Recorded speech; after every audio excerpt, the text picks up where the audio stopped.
வணக்கம் நண்பர்களே. நம்ம பகவத்கீதா திரும்ப பார்க்க ஆரம்பிக்கலாம்.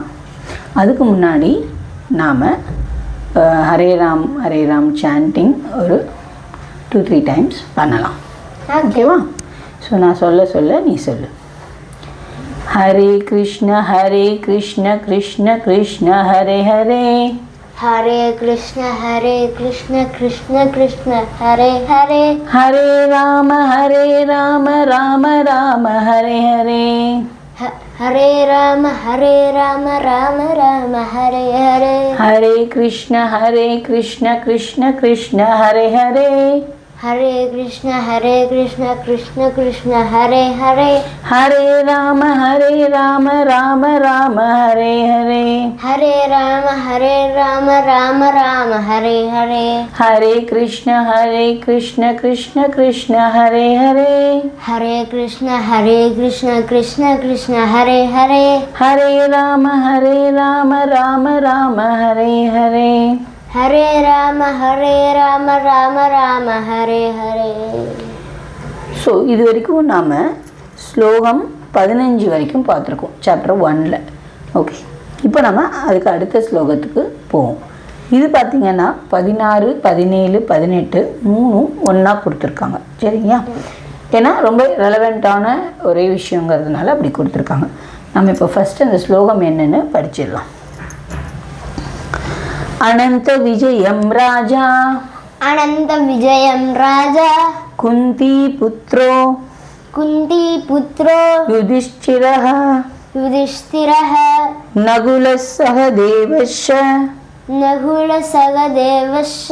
शुकोश मणिपुष्पकौ काश्यश्च परमेश्वास शिखंडी च महारथः दृष्टद्युम्नो विराटश्च सात्यकीश सापराजितः द्रुपदो द्रौपदेयाक्षश्च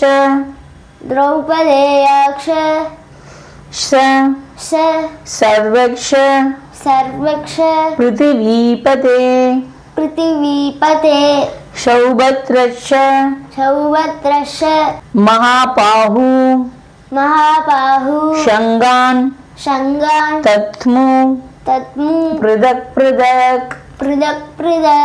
ஓகேவா? இப்படி 3 ஸ்லோகமும் அடுத்தடுத்து வருது. நம்ம இதோட அர்த்தம் என்னன்னு பார்க்கலாமா? அதாவது குந்தியோட சன்ஸ் இருக்காங்க இல்லையா? யார் அப்படின்னா யுதிஷ்டர். ஓகே, ஃபஸ்ட்டு யுதிஷ்டர் பற்றி சொல்கிறாங்க. குந்தியோட சன்னான யுதிஷ்டர் வந்து என்ன பண்ணுறாருன்னா அனந்த விஜயம். இப்போ நம்ம இதுக்கு முன்னாடி ஸ்லோகத்தில் என்ன பண்ணுறோன்னா போர் ஆரம்பிக்கிறதுக்கு முன்னாடி இந்த சங்கு மேளம்லாம் முழங்குறாங்கன்னு சொல்லிட்டு, ஸோ ஒவ்வொருத்தரும் அவங்களோட சங்கல்லாம் முழங்கிட்டு இருந்தாங்க. இப்போது அந்த வரிசையில் யுதிஷ்டர் வந்து அவரோட சங்கு பேர் என்ன? அனந்த விஜயம். யுதிஷ்டரோட சங்கு பேர் என்ன? அனந்த விஜயம். அந்த சங்க ஊதுறாரு. நகுலன் சகாதேவன் இருக்காங்க இல்லையா?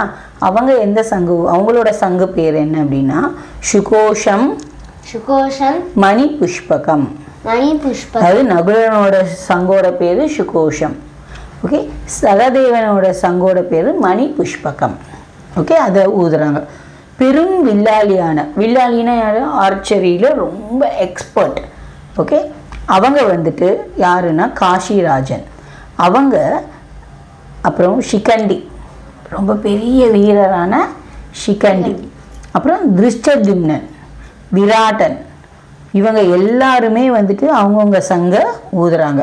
இன்னும் யாரை பற்றியெல்லாம் இந்த ஸ்லோகத்தில் சொல்லியிருக்காங்க அப்படின்னா வெல்ல இயலாத சாத்தியகி. அப்படின்னா என்ன அர்த்தம்? வெல்ல இயலாத சாத்தியகின்னா என்ன அர்த்தம்? வெல்ல இயலாதன வெல்ல அப்படின்னு என்ன? வெற்றி பெற. ஸோ இயலாத அப்படின்னா அந்த சாத்தியகிங்கிறவள அவங்கள வந்து ஒன்றால் வெற்றியே பெற முடியாது.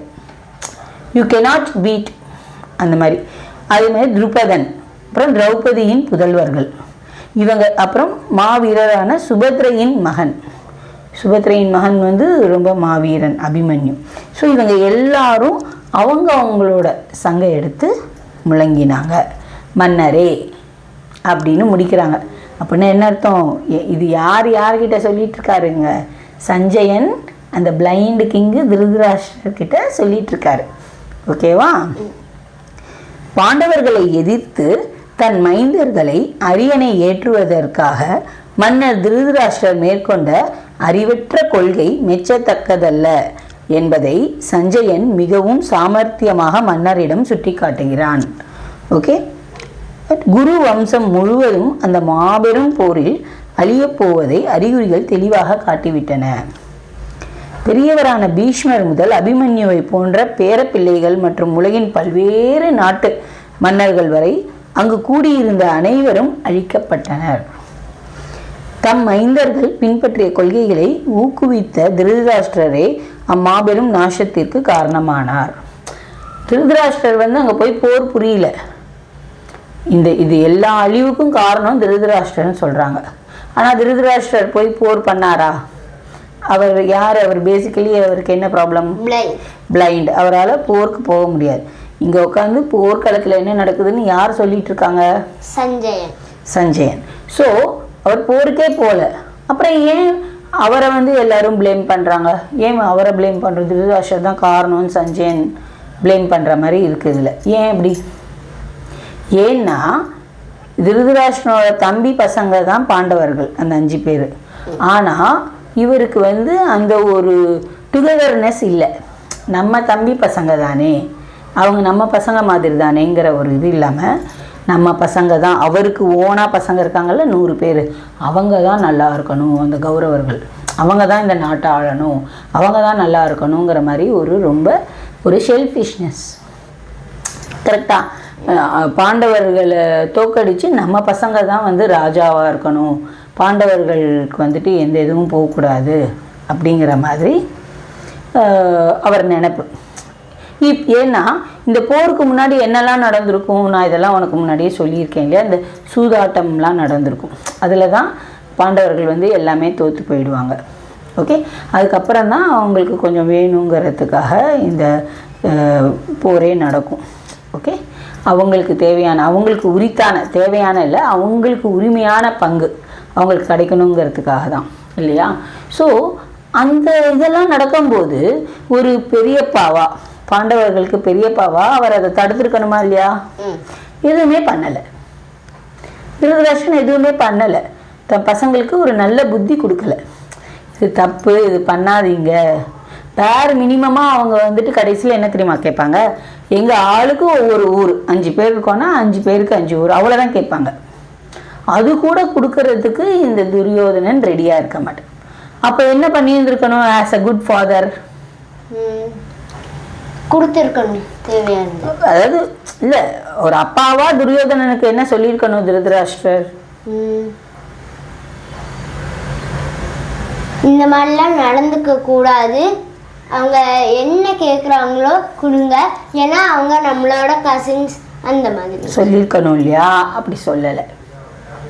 அப்போது ஒரு பெரிய பங்கு அவருக்கு இருக்கா இல்லையா? முக்கியமான பங்கு இருக்குது. பசங்களை வந்து நல்ல வழிபடுத்துறது யார் கையில் இருக்குது? பேரண்ட்ஸ் கையில் இருக்குது, அப்பா அம்மா கையில் தான் இருக்குது. ஸோ நாம் அப்போ நல்ல வழி காட்டணும். நம்ம நல்ல வழி காட்டாமல் அவங்க பண்ணுற தப்புக்கு நம்ம ஒத்து போனோம்னா அதுவுமே நம்ம பண்ணுற பெரிய தப்பு தான். சரியா? அதனால தான் வந்து இப்போது ஒருத்தவங்க தப்பு பண்ணுறதை விட அந்த தப்பு பண்ணுறவங்களுக்கு தூண்டுதலாக இருக்கிறவங்களுக்கு தான் ரொம்ப மோசம் ஆக்சுவலி. ஸோ அதை பேஸ் பண்ணி தான் இந்த ஸ்லோகங்கள், இந்த பொருளுரை அமைஞ்சிருக்கு. ஓகேவா? அதனால தான் சஞ்சயன் என்ன சொல்கிறாருன்னா, இந்த நாசத்திற்கு எல்லாருமே அழிஞ்சு போகிறாங்க, தாத்தாலேருந்து பேரன் வரைக்கும் அழிஞ்சு போகிறாங்க. அதுக்கு அந்த அழிவுக்கு காரணம் திருதராஷ்டிரர் அப்படின்னு சொல்லிட்டு சொல்கிறாங்க. ஏன்னா அவர் நல்வழிப்படுத்தலை அவர் பசங்களை அப்படிங்க. இந்த ஸ்லோகம் புரிஞ்சுதா? அர்த்தம் புரிஞ்சுதா? ஸோ இதுலேருந்து என்ன தெரிஞ்சுக்கணும் அப்படின்னா, நம்ம யாரையும் தப்பு பண்ணுறதுக்கு தூண்டவும் கூடாது. இப்போ சிம்பிளாக இந்த குட்டீஸ்க்கெலாம் புரிகிற மாதிரி அவங்க பண்ண மாட்டாங்க. ஆனால் யாராவது ஃப்ரெண்ட் அதை பண்ணுன்னு சொன்னால் பண்ணிவிடுவாங்க, ஃப்ரெண்ட்ஷிப் வேணுங்கிறதுக்காக. சம்டைம்ஸ் நரேந்தர் கூட அப்படி பண்ணியிருக்கான் இல்லையா? தப்புன்னு தெரிஞ்சும் ஃப்ரெண்டு சொல்கிறாங்கிறதுக்காக ஏதாவது பண்ணுறது. ஸ்கூலில் டிசிப்ளின் இல்லாமல் நடந்துக்கிறது கூட தப்பு தானே? அந்த மாதிரி சொல்கிறேன், சின்ன சின்ன தப்பு. ஸோ அது கூட நமக்காக பண்ணாமல் ஃப்ரெண்டு சொன்னானேங்கிறதுக்காக சம்டைம்ஸ் பண்ணுறது அதெல்லாம் கூட தப்பு தான். இது வந்து சின்ன பசங்களுக்கு புரியணுங்கிறதுக்காக இந்த எக்ஸாம்பிள் சொல்கிறேன். ஓகேவா? சரி, நம்ம இந்த ஸ்லோகம் இதோட முடியுது. நெக்ஸ்ட் நம்ம வந்துட்டு 19th ஸ்லோகம் நெக்ஸ்ட் வீடியோவில் பார்க்கலாம். ஓகேவா? ஓகே, நன்றி.